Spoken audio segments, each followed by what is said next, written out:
Hi అండి friends, అందరికీ నమస్కారం. Welcome back to my channel. ఇప్పుడే మనకు బ్రేకింగ్ న్యూస్ అయితే రావడం జరిగిందండి. ఏపీలో దారుణం, నాయకుల ఒత్తిడి కారణంగా ఉద్యోగి మృతి.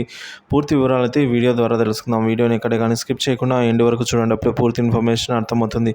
అలాగే ఇంకా వీడియోలోకి అయితే వెళ్ళిపోదాం ఫ్రెండ్స్. టీడీపీ నేతల బెదిరింపులకు ఉపాధి ఉద్యోగి అయితే బలి.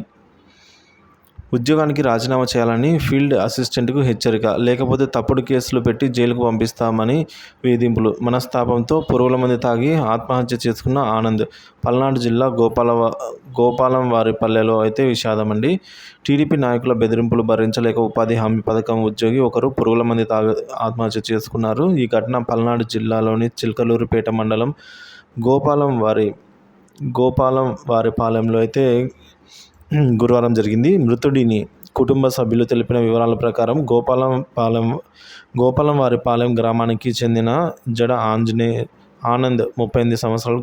గత 18 సంవత్సరాలుగా మహాత్మా గాంధీ జాతీయ గ్రామీణ ఉపాధి పథకంలో ఫీల్డ్ అసిస్టెంట్గా పనిచేస్తున్నారు. ఇటీవల టీడీపీ ప్రభుత్వం అధికారంలోకి వచ్చాక ఆ పార్టీ నాయకులు వచ్చి ఎస్సీ సామాజిక వర్గానికి చెందిన ఆనంద్ను ఫీల్డ్ అసిస్టెంట్ ఉద్యోగానికి రాజీనామా చేయాలని హెచ్చరించారట.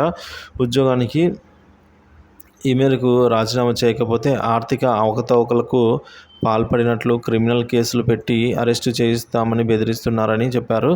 ఈ నేపథ్యంలో తీవ్ర మనస్తాపానికి గురైన ఆనంద్ గురువారం మధ్యాహ్నం తన ఇంటి వద్ద పురుగుల మందు తాగి ఆత్మహత్య యత్నానికి ప్రయత్నం చేశారు. వెంటనే గమనించిన కుటుంబ సభ్యులు చిలకలూరిపేటలోని ఓ ప్రైవేటు వైద్యశాలకు తీసుకుని రాగా చికిత్స పొందుతూ కొద్దిసేపటికి మృతి చెందారండి.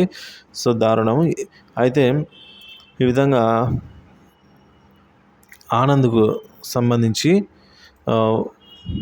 వారంతా కూడా ఇప్పుడు శోక సముద్రంలో మునిగి ఉన్నారు ఫ్రెండ్స్. సో మొత్తానికి మనం చూసుకున్నట్లయితే ఈ విధంగా ఉద్యోగి దారుణంగా అయితే బలి అయినాడని చెప్పుకోవచ్చండి.